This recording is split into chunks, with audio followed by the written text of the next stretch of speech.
அளவுக்கு மிஞ்சினால் அமிர்தமும் நஞ்சு அப்படின்னு சொல்லுவாங்க. அது உண்மைதான். ஒருத்தருக்கு அளவுக்கு மீறிய புகழ் வந்துட்டுதுன்னு வச்சுங்க, அது கூட ஆபத்தா போயிடுறது உண்டு. பழங்காலத்துல எல்லாம் கிரேக்க தேசத்துல ஒரு பழக்கம் உண்டாம். அதாவது யாராவது ஒருத்தரை நாடு கடத்தணும்னா அதுக்கு ஒரு வழி உண்டு.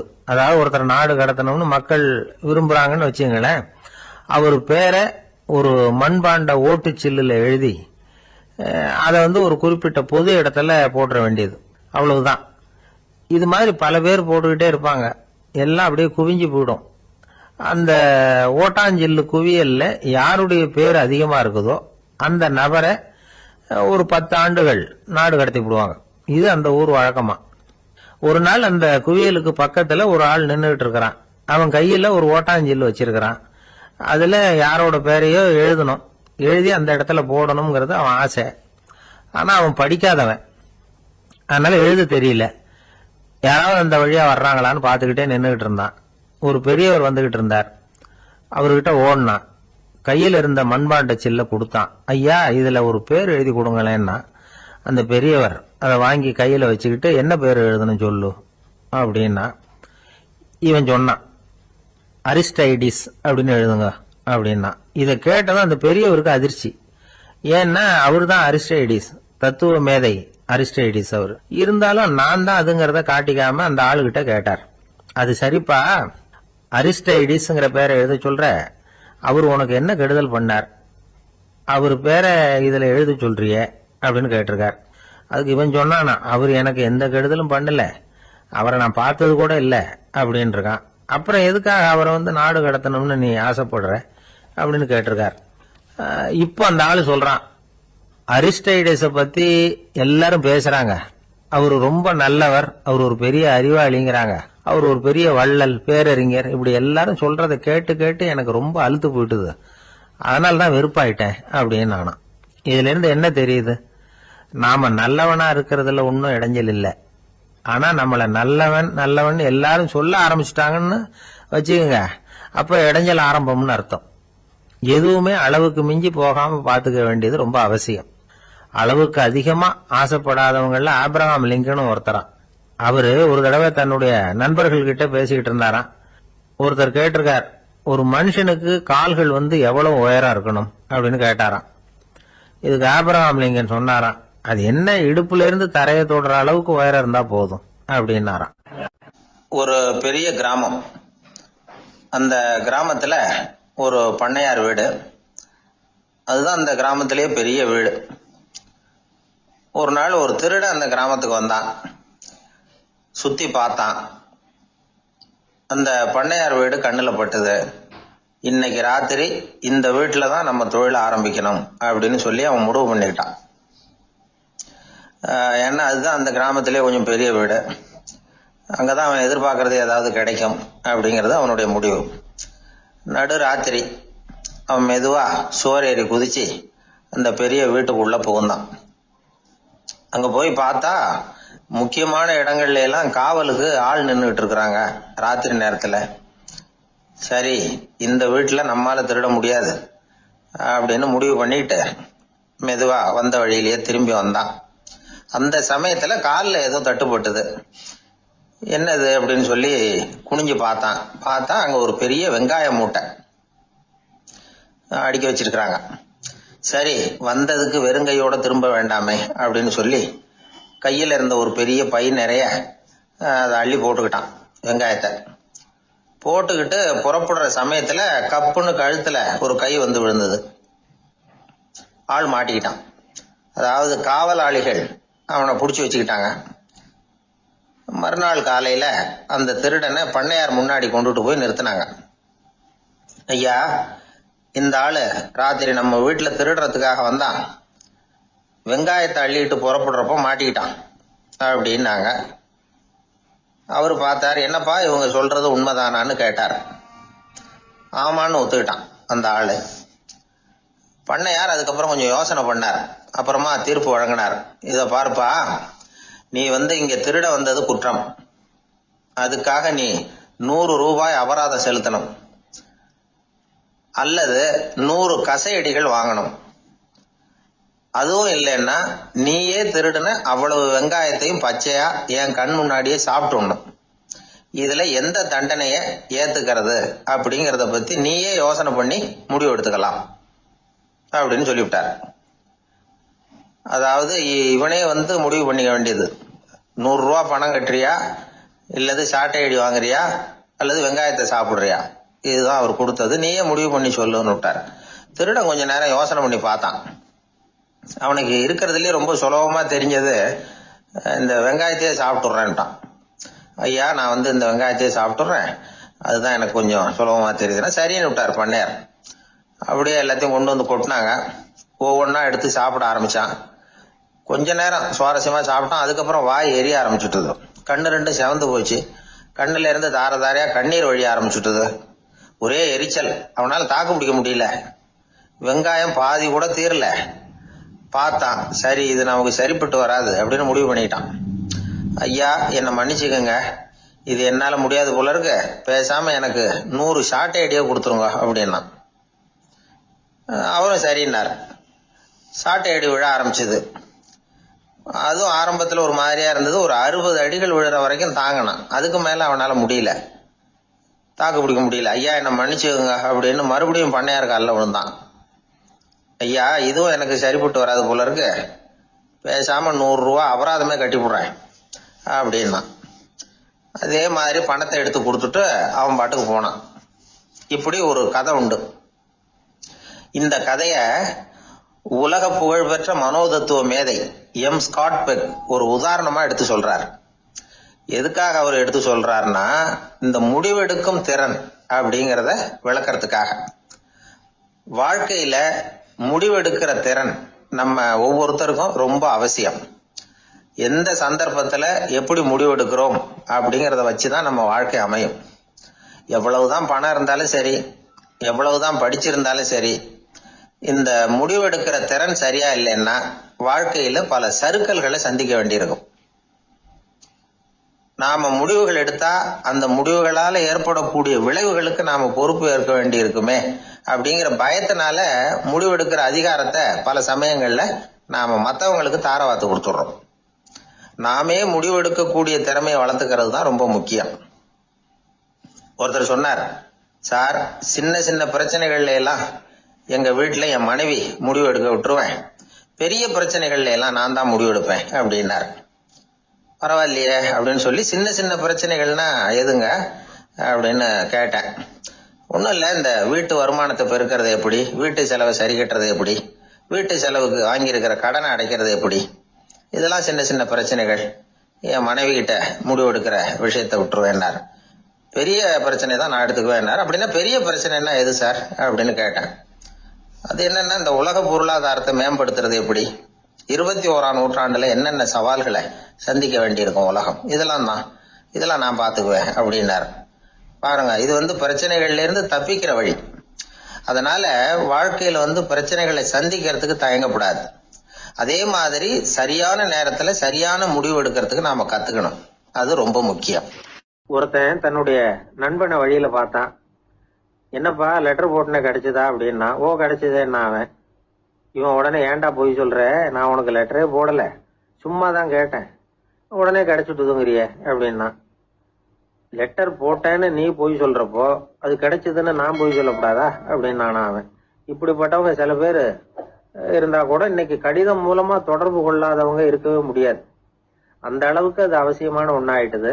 இந்த அஞ்சல் அட்டைகள் எப்படி ஆரம்பமாச்சு தெரியுமா? ஆஸ்திரியா நாட்டுல ஒரு பேராசிரியர் இருந்தார். அவர் பேரு இம்மானுவேல் ஹெர்மன். அவர் ஒரு நாள் ஒரு பத்திரிகையில கட்டுரை எழுதினாராம். இது நடந்தது 1869. அவர் எழுதின கட்டுரையில மக்கள் அதிகம் செலவில்லாம ஒருத்தருக்கு ஒருத்தர் தகவல் பரிமாறிக்கிறது எப்படி அப்படிங்கறத பத்தி எழுதியிருந்தார். அதுக்கு சில யோசனைகளை அவரே எழுதியிருந்தாராம்.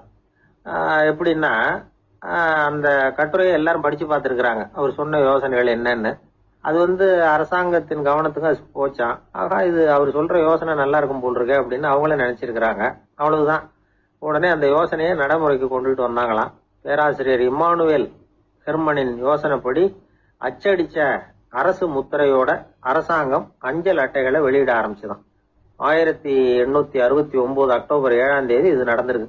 உலகின் முதல் அஞ்சல் அட்டை வெளிவந்த நாள் அது. அப்பதான் அதுக்கு பேர் என்ன தெரியுமா? அதாவது கரஸ்பாண்டிங் கார்டு அப்படின்னு பேராது. அதுக்கப்புறம் என்ன ஆச்சுன்னா உடனடியாக அமெரிக்காவிலேயே இது மாதிரியான கார்டுகளை வெளியிட ஆரம்பிச்சிட்டாங்க. அங்க இதுக்கு என்ன பேர் தெரியுமா? Postal card. அதுக்கப்புறம் 1870 இங்கிலாந்துலயும் இதை வெளியிட்டாங்களாம். அதை வெளியிட்ட முதல் நாள் அன்னைக்கு என்ன நடந்தது தெரியுமா? மக்கள்லாம் ஏதோ நியாய விலை கடையில நிக்கிறது மாதிரி பெரிய பெரிய கியூ வரிசையில நின்று இதை வாங்கினாங்களாம்.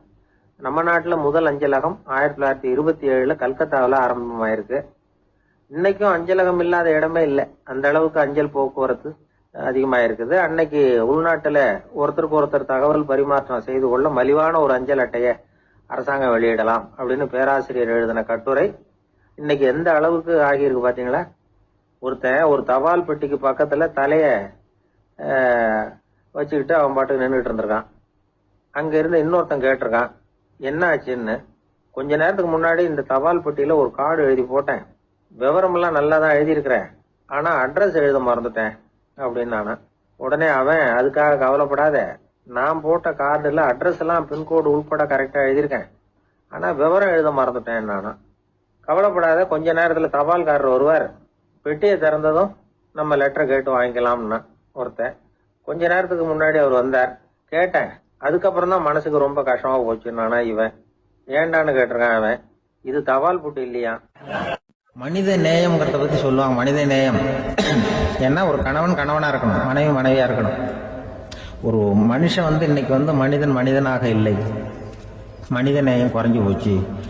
இது குடும்ப உறவுகள்லாம் ரொம்ப மாறி போச்சுன்னு சொல்ல. இப்ப நாகரிகத்துல அப்படிதான் இருக்குது. ஒரு இதுல ஒருத்தன் என்ன பண்ணிருக்கான், ஒரு சின்ன பையனை கொண்டு வந்தானா. ஒரு சின்ன பையன் பக்கத்துல இருக்கான். ஒரு பெரியவர் கேட்டிருக்காரு, யாரப்பா அந்த பையன் அப்படின்னு கேட்டிருக்காரு. இவன் சொன்னானா, இந்த பையன் எனக்கு தூரத்து உறவு, எனக்கு தூரத்து உறவுன்னு இருக்கான். சரி, தூரத்து உறவுன்னா எப்படி அப்படின்னு கேட்டிருக்கான். இந்த பையன் எங்க அப்பாவுக்கு 8வது புள்ள அப்படின்னானா. கூட பிறந்தவனே அவ்வளவு தூரமா போயிட்டான், 8வதா பிறந்தான். அப்படி இருக்கு குடும்ப உறவுகள்ங்கிறது. மனுஷனுக்கு வேல்யூ விஞ்ஞானம் எப்படி போட்டிருக்குன்னா, ஒரு மனித உடம்புல இருக்கிற கால்சியத்தை மட்டும் தனியாக எடுத்தா ஒரு சின்ன ரூமுக்கு வெள்ளை அடிக்கலாமா. ஒரு மனுஷ உடம்புல இருக்கிற பாஸ்பரஸை மட்டும் தனியாக எடுத்தா ஒரு 40 நெருப்பு குச்சி தயார் பண்ணலாம். ஒரு மனுஷ உடம்புல இருக்கிற இந்த கொழுப்பு சத்தை மட்டும் தனியாக எடுத்தா ஒரு 7 சோப்பு கட்டி தயார் பண்ணலாம். அது மாதிரி ஒரு மனுஷ உடம்புல இருக்கிற இரும்பு சத்தை மட்டும் தனியாக எடுத்தா ஒரு 2 அங்குல ஆணி 2 செய்யலாம். இவ்வளவுக்கும் விலை போட்டா 42 ரூபா 50 காசு. இதுதான் மனுஷனுக்கு விஞ்ஞானம் போட்டிருக்கிற விலை. அது எப்போ அது ஒசரும்னா, அவன் மனுஷனா இருக்கிற வரைக்கும் இருக்கிறப்ப. அதுவும் செத்து போனா அதுவும் கிடையாது, செத்து போனா அதுவும் குறைஞ்சிரும். மிருகங்களுக்கெல்லாம் அப்படி இல்லை, செத்ததுக்கு அப்புறம் விலை கூடும். அங்கெல்லாம் எல்லா ஊர்லயும் பாத்தீங்கன்னா உயிர் கோழி 50 ரூபா, உரிச்ச கோழி 60 ரூபான்னு போட்டிருக்கோம். செத்ததுக்கு அப்புறம் 10 ரூபா அதிகம். மனுஷனை நீ உயிர் மனுஷன் 42 ரூபா 50 காசு, செத்ததுக்கு அப்புறம் 52 ரூபான்னா நீயே வச்சுக்கிடாது, எனக்கு எது கண்டு போடும். அவன் எப்ப அவனுக்கு வேல்யூ கூடும்னா, மனிதன் மனிதனாக வாழும்பொழுதுதான் வேல்யூ கூடும்.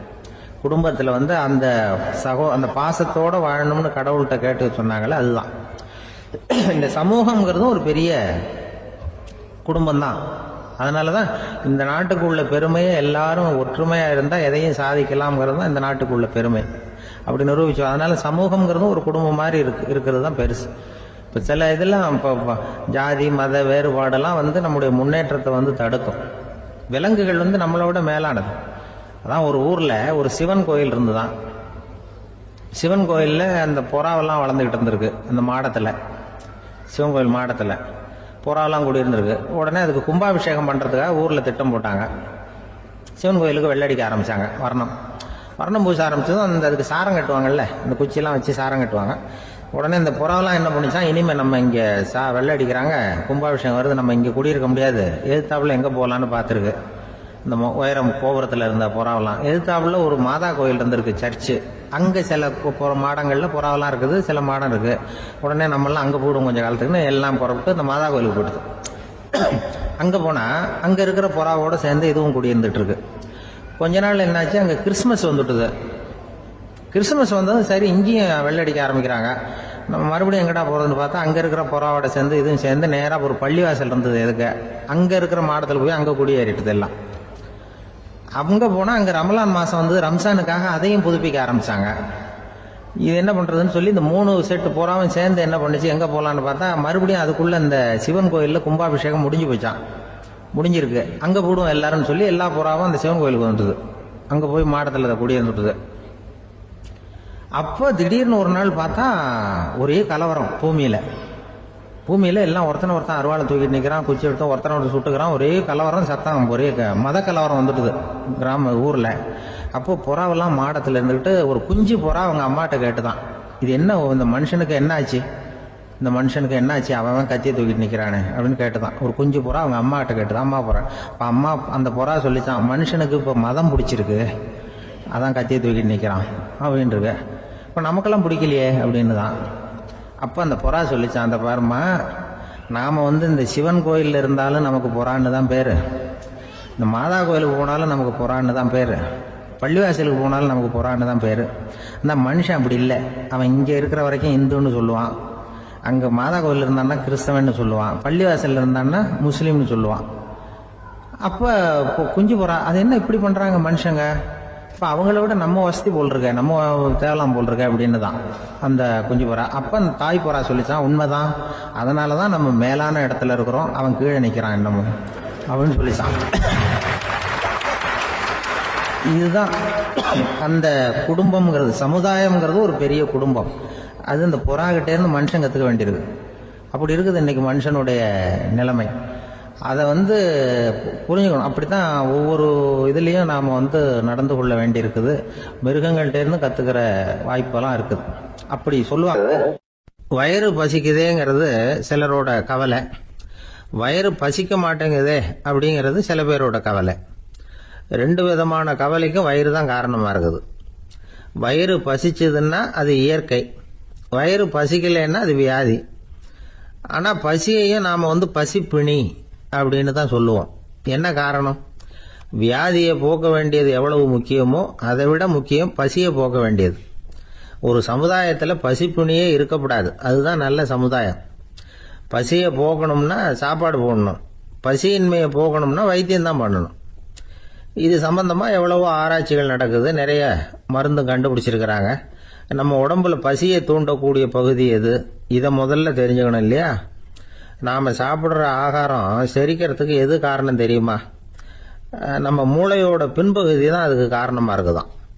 மூளையின் பின்பகுதியில் நரம்பு செல்களால் ஆன 2 வகையான ஆரக்சின்கள் தான் பசியை உண்டாக்குது அப்படின்னு கண்டுபிடிச்சிருக்கிறாங்க. 2 ஆய்வாளர்கள் இதை கண்டுபிடிச்சிருக்காங்க. அவங்க 2 பேரும் டெக்சாஸ் பல்கலைக்கழகத்தில் ஹார்வர்டு ஹக்ஸ் மருத்துவ கல்வி நிலையத்தில் பணிபுரிகிறவங்களாம்.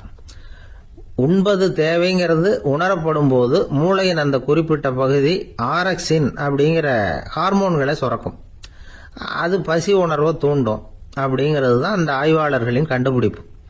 இந்த ஆரக்சின் வேற சில உயிரினங்கள்லையும் உண்டு. இப்போ எலிகளில் கூட இது இருக்குது. அதனால எலிகளை வச்சு இது சம்பந்தமா ஆராய்ச்சி பண்ணாங்க. எலிகள் உடம்புல ஆரக்சினை செலுத்தி பார்த்தாங்க. உடனே என்னாச்சு தெரியுமா? அந்த எலியெல்லாம் பசியால் துடிக்க ஆரம்பிச்சுட்டுது. எதையாவது தின்னு பசியை தீர்த்தா போதுங்கிற அளவுக்கு அந்த எலிகள்லாம் அல்லாட ஆரம்பிச்சுட்டுது. இயல்பா சாதாரணமா அந்த எலிகள் எவ்வளவு சாப்பிடுமோ அது மாதிரி 8 முதல் 10 மடங்கு அதிகமான ஆகாரத்தை 1 மணி நேரத்துக்குள்ள சாப்பிட்டு தீர்த்துட்டு தான். சில எலிகளின் மூளையில இந்த ஆரக்சின் அளவை கட்டுப்படுத்தி பார்த்துருக்குறாங்க. உடனே என்னாச்சு தெரியுமா? அதெல்லாம் சாப்பாட்டை கண்டா முகத்தை திருப்பிட்டு போக ஆரம்பிச்சுட்டு தான். அந்த எலிகளுக்கு பசி எடுக்கலையாம். இந்த ஆராய்ச்சியின் அடிப்படையில் பசியை எடுக்காமல் இருக்கிற மனிதர்களுக்கும் பசியை தூண்ட முடியும் அப்படின்னு சொல்லி ஆராய்ச்சியாளர்கள் தெரிவிச்சிருக்கிறாங்க. ஆக ஆரக்சின் தான் பசிக்கு காரணம்ங்கிறது தெரிஞ்சு போச்சு. சரி, இந்த ஆரக்சின் அப்படின்னா என்ன? அது ஒரு கிரேக்க சொல், அதுக்கு பசின்னு அர்த்தம். நம்ம ஆளுங்களுக்கெல்லாம் பசியை தூண்டுறதுக்கு மருந்து தேவையில்லை, பசியை குறைக்கிறதுக்கு தான் மருந்து தேவை. ஒரு அம்மா டாக்டரை தேடி வந்தாங்களாம்.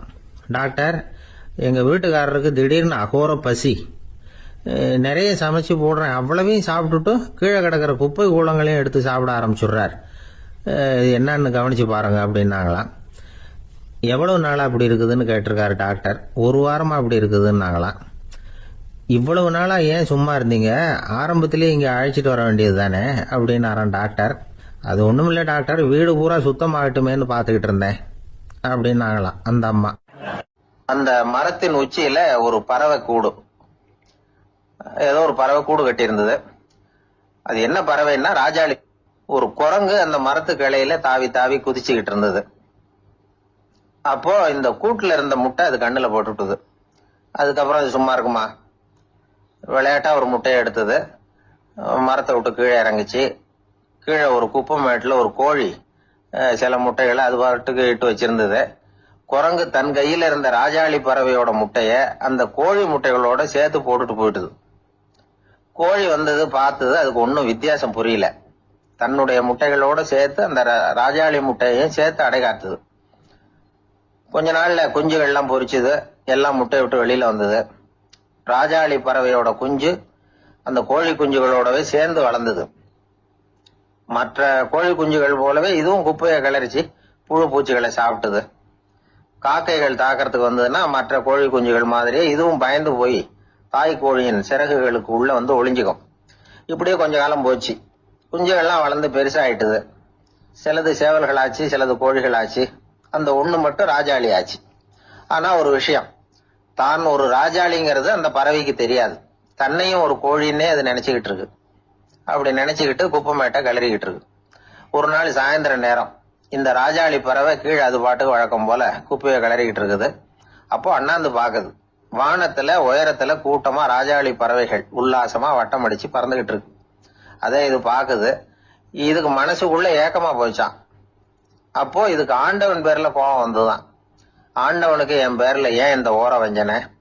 என்னையும் ஒரு ராஜாளியா படைச்சிருந்தா நானும் கூட இந்நேரம் ஆகாயத்துல உல்லாசமா பறந்துகிட்டு இருப்பேனே அப்படின்னு நினைச்சு வருத்தப்பட்டுதான்.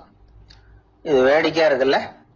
ஒரு வகையில பார்த்தா நாம கூட இந்த ராஜாளி பறவை மாதிரி தான் வாழ்ந்துகிட்டு இருக்கோம் அப்படிங்கிறார் ஒரு உளவியல் நிபுணர். நம்மால எவ்வளவு வேலை செய்ய முடியும் அப்படின்னு நாம நினைச்சுக்கிட்டு இருக்கிறோமோ அதை விட பல மடங்கு நம்மால வேலை செய்ய முடியுமா? பல மடங்கு வேகமாவும் வேலை செய்ய முடியும் அப்படிங்கிறார் அவர். நம்முடைய முழுமையான பலம் என்னங்கிறது நமக்கே தெரியறது இல்ல. அதுதான் கஷ்டம். நம்முடைய பலம் தெரியாததுனாலதான் நாம எதுக்கு எடுத்தாலும் பயந்துகிட்டு இருக்கிறோம். ஒரு ஆள் இருந்தான். அவனுக்கு எப்படின்னா கோழியை கண்டா பயப்படுவான். ஏன் கோழியை கண்டா பயம்னா, அவனுக்கு மனசுக்குள்ள தான் ஒரு புழுன்னு நினைப்பு.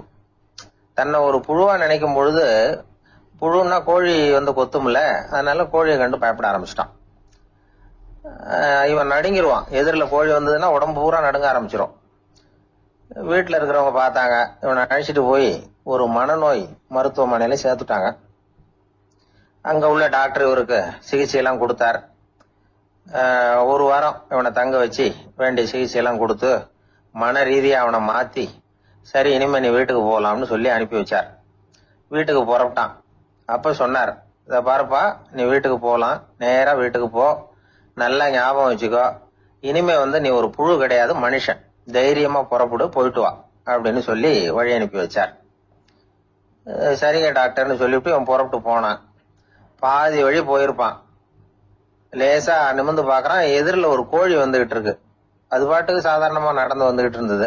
அவ்வளவுதான், இவன் உடம்பு கிடுகிடுன்னு ஆட ஆரம்பிச்சுட்டது. திரும்பி ஓடி வந்துட்டான். டாக்டர் கேட்டார், ஏன்பா திரும்பி ஓடி வந்துட்டேன்னு. பாதி தூரம் போயிட்டேன் டாக்டர், எதிரில் ஒரு கோழி வந்துகிட்டு இருக்குது, அதான் பயமா இருந்தது வந்துட்டேன்னா. டாக்டருக்கு ஒரு மாதிரி ஆயிடுது. அவர் சொன்னார், இத பாருப்பா, நான் தான் சொன்னேனே, நீ ஒரு புழு இல்ல, மனுஷன். இனிமே நீ புழு கிடையாது, நீ ஒரு மனுஷன். நீ ஒரு புழு இல்லைங்கிறது இன்னமும் உனக்கு புரியலையா அப்படின்னாரு டாக்டர். நான் புழு இல்லைங்கிறது எனக்கு தெரிஞ்சுட்டுது டாக்டர், இது அந்த கோழிக்கு தெரியுமான்னு தெரியலையே அப்படின்னா. இவெல்லாம் எந்த காலத்துல மாறுறது? அதனால வாழ்க்கையில வெற்றி பெறணும் அப்படின்னு நினைக்கிறவங்க யாரா இருந்தாலும் தன்னுடைய பலம் என்ன அப்படிங்கறத முதல்ல புரிஞ்சுக்கணும். தன்னுடைய சக்தியை புரிஞ்சுக்கிட்டவன் வெற்றி பெறுவது நிச்சயம். அந்த மரத்தின் உச்சியில ஒரு பறவை கூடு, ஏதோ ஒரு பறவை கூடு கட்டி இருந்தது. அது என்ன பறவைன்னா ராஜாளி. ஒரு குரங்கு அந்த மரத்து கிளையில தாவி தாவி குதிச்சுக்கிட்டு இருந்தது. அப்போ இந்த கூட்டுல இருந்த முட்டை அது கண்ணுல போட்டுட்டுது. அதுக்கப்புறம் அது சும்மா இருக்குமா? விளையாட்டா ஒரு முட்டையை எடுத்தது, மரத்தை விட்டு கீழே இறங்குச்சு. கீழே ஒரு குப்பை மேட்டுல ஒரு கோழி சில முட்டைகளை அது பாட்டுக்கு இட்டு வச்சிருந்தது. குரங்கு தன் கையில இருந்த ராஜாளி பறவையோட முட்டைய அந்த கோழி முட்டைகளோட சேர்த்து போட்டுட்டு போயிட்டுது. கோழி வந்தது, பார்த்தது, அதுக்கு ஒன்னும் வித்தியாசம் புரியல. தன்னுடைய முட்டைகளோட சேர்த்து அந்த ராஜாளி முட்டையையும் சேர்த்து அடைகாத்துது. கொஞ்ச நாள்ல குஞ்சுகள் எல்லாம் பொரிச்சுது, எல்லாம் முட்டை விட்டு வெளியில வந்தது. ராஜாளி பறவையோட குஞ்சு அந்த கோழி குஞ்சுகளோடவே சேர்ந்து வளர்ந்தது. மற்ற கோழி குஞ்சுகள் போலவே இதுவும் குப்பையை கிளறிச்சு புழு பூச்சிகளை சாப்பிட்டது. காக்கைகள் தாக்கிறதுக்கு வந்ததுன்னா மற்ற கோழி குஞ்சுகள் மாதிரியே இதுவும் பயந்து போய் தாய் கோழியின் சிறகுகளுக்கு உள்ள வந்து ஒளிஞ்சுக்கும். இப்படியே கொஞ்ச காலம் போச்சு. குஞ்சுகள்லாம் வளர்ந்து பெருசாயிட்டுது. சிலது சேவல்களாச்சு, சிலது கோழிகளாச்சு. அந்த ஒண்ணு மட்டும் ராஜாளி ஆச்சு. ஆனா ஒரு விஷயம், தான் ஒரு ராஜாளிங்கிறது அந்த பறவைக்கு தெரியாது. தன்னையும் ஒரு கோழின்னே அது நினைச்சுக்கிட்டு இருக்கு. அப்படி நினைச்சுக்கிட்டு குப்பமேட்டை கிளறிக்கிட்டு இருக்கு. ஒரு நாள் சாயந்தர நேரம் இந்த ராஜாளி பறவை கீழே அது பாட்டுக்கு வழக்கம் போல குப்பையை கிளறிக்கிட்டு இருக்குது. அப்போ அண்ணாந்து பாக்குது. வானத்துல உயரத்துல கூட்டமா ராஜாளி பறவைகள் உல்லாசமா வட்டம் அடிச்சு பறந்துகிட்டு இருக்கு. அதே இது பாக்குது. இதுக்கு மனசுக்குள்ள ஏக்கமா போச்சான். அப்போ இதுக்கு ஆண்டவன் பேர்ல கோபம் வந்துதான். ஆண்டவனுக்கு என் பேர்ல ஏன் இந்த ஓர வஞ்சனை? என்னையும் ஒரு ராஜாளியா படைச்சிருந்தா நானும் கூட இந்நேரம் ஆகாயத்துல உல்லாசமா பறந்துகிட்டு இருப்பேனே அப்படின்னு நினைச்சு வருத்தப்பட்டுதான். இது வேடிக்கையா இருக்குல்ல? ஒரு வகையில பார்த்தா நாம கூட இந்த ராஜாளி பறவை மாதிரி தான் வாழ்ந்துகிட்டு இருக்கோம் அப்படிங்கிறார் ஒரு உளவியல் நிபுணர். நம்மால எவ்வளவு வேலை செய்ய முடியும் அப்படின்னு நாம நினைச்சுக்கிட்டு இருக்கிறோமோ அதை விட பல மடங்கு நம்மால வேலை செய்ய முடியுமா, பல மடங்கு வேகமாவும் வேலை செய்ய முடியும் அப்படிங்கிறார் அவர். நம்முடைய முழுமையான பலம் என்னங்கிறது நமக்கே தெரியறது இல்ல. அதுதான் கஷ்டம். நம்முடைய பலம் தெரியாததுனாலதான் நாம எதுக்கு எடுத்தாலும் பயந்துகிட்டு இருக்கிறோம். ஒரு ஆள் இருந்தான். அவனுக்கு எப்படின்னா கோழியை கண்டா பயப்படுவான். ஏன் கோழியை கண்டா பயம்னா, அவனுக்கு மனசுக்குள்ள தான் ஒரு புழுன்னு நினைப்பு. தன்னை ஒரு புழுவா நினைக்கும் பொழுது, புழுன்னா கோழி வந்து கொத்தும்ல, அதனால கோழியை கண்டு பயப்பட ஆரம்பிச்சிட்டான். இவன் நடுங்கிடுவான். எதிரில் கோழி வந்ததுன்னா உடம்பு பூரா நடுங்க ஆரம்பிச்சிடும். வீட்டுல இருக்கிறவங்க பார்த்தாங்க. இவனை அழைச்சிட்டு போய் ஒரு மனநோய் மருத்துவமனையில சேர்த்துட்டாங்க. அங்க உள்ள டாக்டர் இவருக்கு சிகிச்சை எல்லாம் கொடுத்தார். ஒரு வாரம் இவனை தங்க வச்சு வேண்டிய சிகிச்சை எல்லாம் கொடுத்து மன ரீதியா அவனை மாத்தி, சரி இனிமே நீ வீட்டுக்கு போகலாம்னு சொல்லி அனுப்பி வச்சார். வீட்டுக்கு புறப்பட்டான். அப்ப சொன்னார், இத பாருப்பா, நீ வீட்டுக்கு போகலாம், நேரா வீட்டுக்கு போ, நல்லா ஞாபகம் வச்சுக்கோ, இனிமே வந்து நீ ஒரு புழு கிடையாது, மனுஷன், தைரியமா புறப்படு, போயிட்டு வா அப்படின்னு சொல்லி வழி அனுப்பி வச்சார். சரிங்க டாக்டர்னு சொல்லிவிட்டு இவன் புறப்பட்டு போனான். பாதி வழி போயிருப்பான். லேசா நிமிர்ந்து பாக்குறான், எதிரில் ஒரு கோழி வந்துகிட்டு இருக்கு. அது பாட்டுக்கு சாதாரணமா நடந்து வந்துகிட்டு இருந்தது. அவ்வளவுதான், இவன் உடம்பு கிடுகிடுன்னு ஆட ஆரம்பிச்சுட்டது. திரும்பி ஓடி வந்துட்டான்.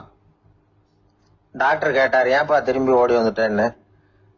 பாதி தூரம் போயிட்டேன் டாக்டர், எதிரில் ஒரு கோழி வந்துகிட்டு இருக்குது, அதான் பயமா இருந்தது வந்துட்டேன்னா. டாக்டருக்கு ஒரு மாதிரி ஆயிடுது. அவர் சொன்னார், இத பாருப்பா, நான் தான் சொன்னேனே, நீ ஒரு புழு இல்ல, மனுஷன். இனிமே நீ புழு கிடையாது, நீ ஒரு மனுஷன். நீ ஒரு புழு இல்லைங்கிறது இன்னமும் உனக்கு புரியலையா அப்படின்னாரு டாக்டர். நான் புழு இல்லைங்கிறது எனக்கு தெரிஞ்சுட்டுது டாக்டர், இது அந்த கோழிக்கு தெரியுமான்னு தெரியலையே அப்படின்னா. இவெல்லாம் எந்த காலத்துல மாறுறது? அதனால வாழ்க்கையில வெற்றி பெறணும் அப்படின்னு நினைக்கிறவங்க யாரா இருந்தாலும் தன்னுடைய பலம் என்ன அப்படிங்கறத முதல்ல புரிஞ்சுக்கணும். தன்னுடைய சக்தியை புரிஞ்சுக்கிட்டவன் வெற்றி பெறுவது நிச்சயம். ஒரு நாள் ஒரு 10-15 பள்ளிக்கூடத்து பிள்ளைங்க தேடிட்டு வந்தாங்க. உங்களை பார்த்துட்டு தான் போகணும், அதுக்காக தான் வந்திருக்கோம்னாங்க. என்ன விஷயம்னு கேட்டோம். நாங்கள்லாம் கூடி ஒரு முடிவு பண்ணியிருக்கிறோம், அதை உங்ககிட்ட சொல்லணும் அப்படின்னாங்க. அதுவும் ஒரு வாண்டு பையன் அதை சொன்னான். என்ன முடிவு அது அப்படின்னு கேட்டோம் ரொம்ப ஆர்வமா. அதை இப்போ சொல்ல மாட்டோம், எங்களுக்கு பிடிக்கிற மாதிரி ஏதாவது ஒரு தகவல் சொன்னால் அதுக்கப்புறம் நாங்கள் அதை சொல்கிறோம் அப்படின்னா அந்த வாண்டு பையன். சரி, சின்ன பையன்கிட்ட இன்னைக்கு வசமாக மாட்டிக்கிட்டோம் அப்படின்னு நினச்சிக்கிட்டு அவங்களுக்கு தகுந்த மாதிரி ஒரு கதை சொல்ல ஆரம்பித்தோம். அது என்ன கதைன்னா, ஒரு பெரிய காடு, அதில் பலவிதமான மிருகங்கள். அந்த காட்டுக்கு ஒரு சிங்கம் தான் ராஜா. எப்பவும் காட்டுக்கு அது தானே ராஜா. ஒரு பெரிய யானைக்கு இது பொறுக்கலை. என்ன இது, எப்போ பார்த்தாலும் இங்கே சிங்கத்துக்கே ராஜா பதவி கிடைக்குது, நான்லாம் எவ்வளவு பலசாலியாக இருக்கிறேன், அப்படி இருந்தும் எனக்கு அந்த பதவி கிடைக்கலையே அப்படின்னு தனக்குள்ள பொறுமிக்கிட்டே இருந்தது. ராஜா பதவியை நினைச்சு ரொம்ப ஏக்கம், அதுக்கு பதவி மோகம். இந்த சமயம் பார்த்து ஒரு குள்ள நரி கூட்டம் அதை தேடிட்டு வந்தது. ஐயா பெரியவங்களே, நீங்க இந்த காட்டுக்கு ராஜாவா இருக்க ஆசைப்படுறீங்க, அதுல ஒன்றும் தப்பு இல்லை. ஆனா அதுக்கு முன்னாடி நீங்க எங்க கூட்டத்துக்கு கொஞ்ச நாள் தலைவரா இருங்க, அதாவது ராஜாவா இருங்களேன், உங்களுக்கும் ஒரு ட்ரைனிங் கிடைச்சது மாதிரி இருக்கும் அப்படின்னு சொல்லியிருக்குது இந்த கூட்டம், குள்ளநெறி கூட்டம். இதை கேட்ட உடனே யானைக்கு ரொம்ப சந்தோஷம் தாங்கல. அதுதான் எப்பன்னு பதவிக்காக காத்துக்கிட்டு இருக்குதே. இருந்தாலும் கொஞ்சம் பிகுவோட, சரி நீங்கள்லாம் இவ்வளவு தூரம் என்ன தேடிட்டு வந்து கேட்கறதுனால மறுக்க முடியல அப்படின்னு ரொம்ப ஏதோ அவளுக்கு சிரமப்பட்டு ஒத்துக்கிறது மாதிரி ஒத்துக்கிட்டது. ஏதோ உங்க ஆசைக்கு கட்டுப்படுறேன், கொஞ்ச நாள் உங்க கூட்டத்துக்கு ராஜாவா இருக்கிறதுக்கு சம்மதிக்கிறேன் அப்படின்னுது. உடனே அந்த யானை ராஜ நட போட ஆரம்பிச்சுட்டுது. யானை சாதாரணமா நடந்தாவே எப்படி இருக்குங்கிறது நமக்கு தெரியும். அதுவே ராஜ நட நடந்தா எப்படி இருக்கும் கற்பனை பண்ணி பாருங்க. யானை முன்னாடி கம்பீரமா போய்கிட்டு இருக்குது, தலைவர் இல்லையா, அதனால குள்ள நரிகள்லாம் ரொம்ப அடக்கமா அது பின்னாடி அணிவகுத்து போயிட்டு இருக்குது. ராஜா வாழ்க, மன்னர் வாழ்க அப்படின்னு கோஷம் வேற. யானைக்கு தலைகால புரியல, அவ்வளவு சந்தோஷம். அந்த யானைக்கு செருக்கு, ஆணவம் எல்லாம் ஏற்பட்டு போச்சு. அதுக்கப்புறம் அது தரையை பார்க்குமா, நிமிர்ந்து நடக்க ஆரம்பிச்சுட்டுது. தரையை பார்க்கறதே இல்லை. அப்படி போயிட்டு இருக்கிறப்போ ஒரு சதுப்பு நிலத்துல திடீர்னு காலை வச்சுட்டுது. அவ்வளவுதான், கால் உள்ள போட்டுது. இன்னொரு காலை எடுத்து வச்சுது, அதுவும் உள்ள போட்டுது. அந்த 2 காலையும் எடுக்கிறதுக்காக அடுத்த 2 காலையும் அழுத்துச்சு, அதுவும் உள்ள போக ஆரம்பிச்சுட்டுது. இப்ப 4 காலம் வசமா சேத்துல அழுந்தி போச்சு, எடுக்க முடியல. குள்ள நரிகள்லாம் அதை சுத்தி சுத்தி வந்தது. சிலது சுத்தி நின்று டான்ஸ் ஆட ஆரம்பிச்சுட்டுது யானையை பார்த்துட்டு. இதை யானை பார்த்தது. என்ன இது தலைவர், நான் தவிச்சுக்கிட்டு இருக்கிறேன், தொண்டர்கள்லாம் சுத்தி நின்று வேடிக்கை பார்த்துக்கிட்டு இருக்கிறீங்க, டான்ஸ் ஆடுறீங்க அப்படின்னு கேட்டுதான். தொண்டர்களே, தலைவர் நான் தவிச்சுக்கிட்டு இருக்கிறது உங்களுக்கு தெரியலையா? இப்போ உடனே உங்க தலைவரை காப்பாற்ற வேண்டியது உங்க கடமை இல்லையா அப்படின்னு கத்துச்சான் அந்த யானை. குள்ள நரிகள்ல ஒண்ணு முன்னாடி நின்று அந்த யானையை பார்த்துதான், தலைவரே எங்களுக்கு ரொம்ப நாளா ஒரு ஆசை, அந்த ஆசையை நிறைவேற்றிக்கிறதுக்காகத்தான் உங்களை எங்க தலைவரா ஏத்துக்கிறோம்னு சொன்னோம் அப்படின்னு தான். என்ன ஆசைன்னு கேட்டிருக்கு யானை. யானை கறி சாப்பிட்டு பார்க்கணுங்கிறது எங்களுக்கு ரொம்ப நாள் ஆசை, அது இன்னைக்கு தான் நிறைவேற போகுது அப்படின்னு தான் அந்த நரி. இதை கேட்ட உடனே அந்த யானை அப்படியே மூர்ச்சை ஆயிட்டு தான். நரிகள்லாம் அது மேலே ஏறி குதற ஆரம்பிச்சுட்டு தான். பதவி மேல இருந்த பேராசை அந்த பலசாலியான யானையையே மாட்டி விட்டுட்டு பாத்தீங்களா அப்படின்னு சொல்லி முடிச்சோம் இந்த கதையை அந்த சின்ன பிள்ளைங்க கிட்ட. சரிங்க, இப்ப நாங்க உங்களை தேடி வந்த விஷயம் என்னங்கறத சொல்லவா அப்படின்னா ஒரு வாண்டு பையன். சீக்கிரம் சொல்லு தம்பி, சஸ்பென்ஸ் தாங்கல அப்படின்னும். அவன் மெதுவா எங்களை பார்த்து சொல்றான், எங்களுக்கு கொஞ்ச நாள் நீங்க தலைவரா இருந்தா தேவல அப்படின்னா. எது ரொம்பவும் கஷ்டமான காரியம் அப்படின்னு கேட்டார் ஒருத்தர். ஒருத்தருக்கு ஒருத்தர் சண்டை போடாம இருக்கிறது தான் ரொம்ப கஷ்டமான காரியம் அப்படின்னு தோணுது. ஒரு நாட்டுக்கும் இன்னொரு நாட்டுக்கும் சண்டை, நாட்டுக்குள்ளேயே ஒரு குரூப்புக்கும் இன்னொரு குரூப்புக்கும் சண்டை. ஏன் சண்டை போட்டுக்கிறீங்கன்னு கேட்டு பாருங்க. நாங்க சமாதானத்துக்காக தான் சண்டை போட்டுக்கிறோம் அப்படிம்பாங்க. வாழறதுக்காக பிறந்த மனுஷன் லட்சியத்துக்காக உயிரை விட தயார் அப்படின்னு சொல்லிட்டு இருப்பான். அப்படி உயிரை விடுறவங்கள நாமளும் பாராட்டுவோம். ஆனா ஒண்ணுமில்லாத விஷயங்களுக்கெல்லாம் சண்டை போடுறவங்களெல்லாம், அப்படிப்பட்டவங்களையும் சரி உயிரை விடுறவங்களையும் சரி என்னன்னு சொல்றது, யுத்தங்களாலேயும் சண்டைகளாலேயும் நாம் அடையிறது என்னங்கிறது ஒரு பக்கம் இருக்கட்டும், இழக்கிறது என்ன தெரியுமா, ஏராளமான உயிர்கள். ரத்தம் சிந்தறதுக்கு நான் தயார் அப்படின்னு மார்தட்டி சொல்லலாம். ஆனா ரத்தம் சிந்தனா உயிர் காத்துக்கிட்டு இருக்க தயார் இல்லை. அதாவது உயிர் நமக்காக காத்துக்கிட்டு இருக்க தயார் இல்லை. இழக்கிற ரத்தத்தை ஈடு கட்டினாதான் உயிரை காப்பாற்ற முடியும். அதனால இது சம்பந்தமா ஆராய்ச்சி செய்யற கட்டாயம் ஏற்பட்டு போச்சு. அதோட விளைவா புதுசா ஒன்றை கண்டுபிடிச்சிருக்கிறாங்க. அதுதான் செயற்கை ரத்த பொடி. இப்ப இந்த திடீர் சாம்பார் பொடி, திடீர் ரசப்பொடி, திடீர் காப்பி பொடி இப்படிலாம் சொல்றோம்ல, அது மாதிரி இது திடீர் ரத்த பொடி. இஸ்ரேல் ஒரு சின்ன நாடு, மக்கள் தொகை குறைச்சல், அதோட போர்கள் வேற. அதனால காயம்பட்டவங்களை காப்பாற்றியே தீர வேண்டிய கட்டாயம். காப்பாற்றணும்னா ரத்த இழப்பை தடுக்கணும். அப்படின்னா உடனடியாக புது ரத்தம் செலுத்தி ஆகணும். திடீர்னு ரத்தம் வேணும்னா எங்கே போகிறது? அதுவும் கிடைக்கிற ரத்தம் சேர்ற குரூப்பாக இருக்கணும்.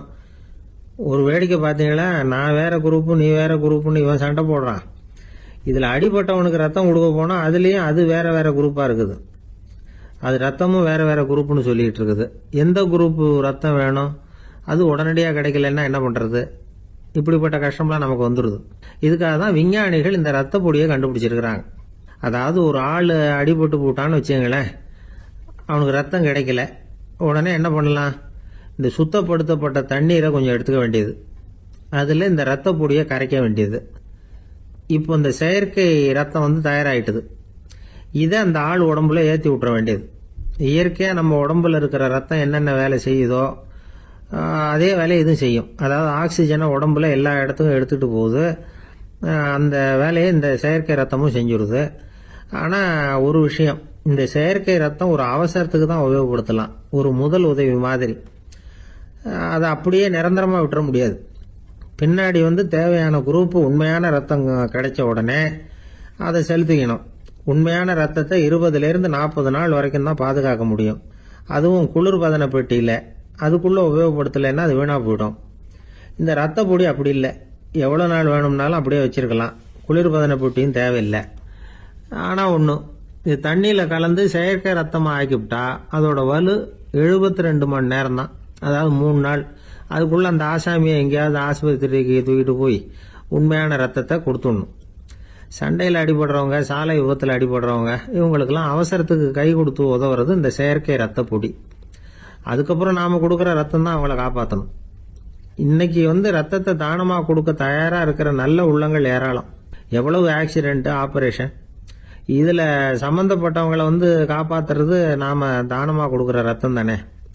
ஒரு ஆக்சிடென்ட்டு, ஒரு ஸ்கூட்டர் ஒரு ஆள் மேலே மோதி விட்டுது, பார்த்து வரக்கூடாதா அப்படின்னா அந்த ஆள், நீ தான் பார்த்து நடக்கணும், ஏன்னா 20 வருஷமாக நான் அந்த ஸ்கூட்டரை ஓட்டிகிட்டு இருக்கிறேன் அப்படின்னா இவன்.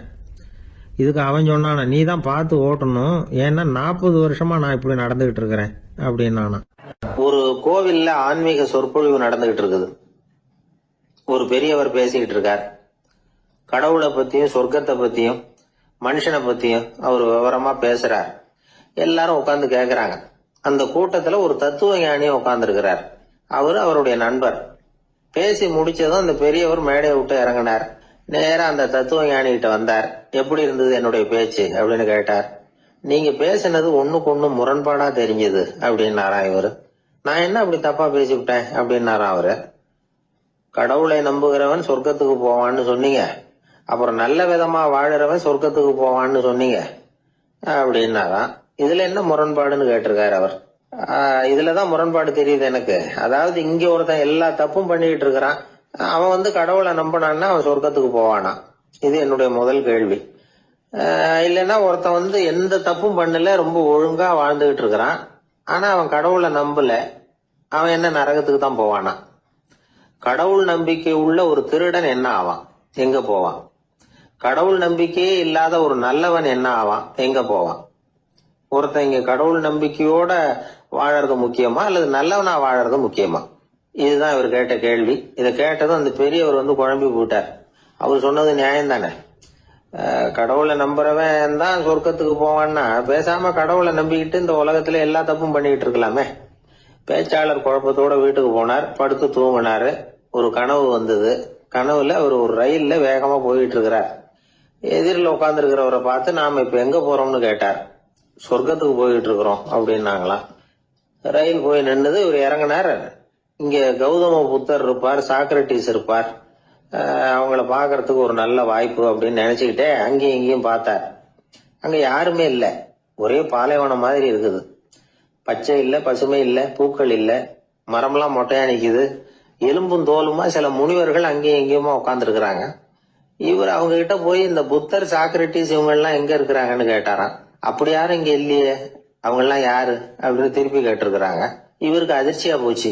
அப்படின்னா அவங்க எங்க போயிருப்பாங்க? உடனே ரயில் நிலையத்துக்கு ஓடி வந்தார். அப்பதான் நரகத்துக்கு ஒரு ரயில் புறப்பட்டுக்கிட்டு இருந்தது அங்க இருந்து. அதுல ஏறி உட்கார்ந்தார். ரயில் வேகமா போச்சு. நரகம் நெருங்க நெருங்க காற்று குளிர்ச்சியா வீச ஆரம்பிச்சுதான். வெளியில பசுமையா இருந்துதான். அழகான மலர்கள், அழகான நீர்நிலைகள், நந்தவனங்கள், ரொம்ப அருமையா இருக்குது. ரொம்ப அங்க இருந்தவங்க எல்லாம் ரொம்ப மகிழ்ச்சியா உல்லாசமா வேற இருந்திருக்கிறாங்க. எங்க பார்த்தாலும் ஆடல் பாடல் உற்சாகம். இவரு ரயில விட்டு இறங்கினார். அவருக்கு சந்தேகம், இதுவா நரகம் அப்படின்னு விசாரிச்சிருக்காரு. ஆமா, இதுதான் நரகம் நாங்களாம். எனக்கு ஒரு சந்தேகம் இருக்காரு. என்னன்னு கேட்டிருக்காங்க. கௌதம புத்தரும் சாக்ரட்டிஸும் லாவோஸும் இவங்க மாதிரி இன்னும் பல பேரும் கடவுள் நம்பிக்கை இல்லாதவங்க, அவங்க எல்லாம் இங்க இருக்கிறாங்களா அப்படிங்கறதுதான் என்னுடைய சந்தேகம் அப்படின்னாரா. இப்ப அவங்க சொல்லியிருக்கிறாங்க, இப்ப நீங்க பாக்குறீங்களே பசுமையும் பச்சை பயிர்களும் ஆடல் பாடல்களும் அழகிய மலர்களும், இது எல்லாமே கௌதம புத்தரும் சாக்ரட்டிஸும் அது மாதிரி மகான்களும் இங்க வர ஆரம்பிச்ச பிறகுதான் உண்டாக ஆரம்பிச்சது. இந்த பிரதேசத்தை அவங்க அப்படியே மாத்திவிட்டாங்க. இப்போலாம் இங்க இருக்கிறவங்க யாரும் சொர்க்கத்துக்கு போறதுக்கே ஆசைப்படுறது இல்ல அப்படின்னாங்களாம். இந்த அதிர்ச்சியிலேயே அந்த பெரியவர் கனவு கலைஞ்சு முடிச்சுக்கிட்டார். இதுல இருக்கிற கருத்து என்னன்னா, நல்லவர்கள் எங்க இருக்கிறாங்களோ அந்த இடத்துக்கு பேர் தான் சொர்க்கம். சொர்க்கம் நரகம்ங்கிறதெல்லாம் ஆன்மீக பண்புகள், அவ்வளவுதான்.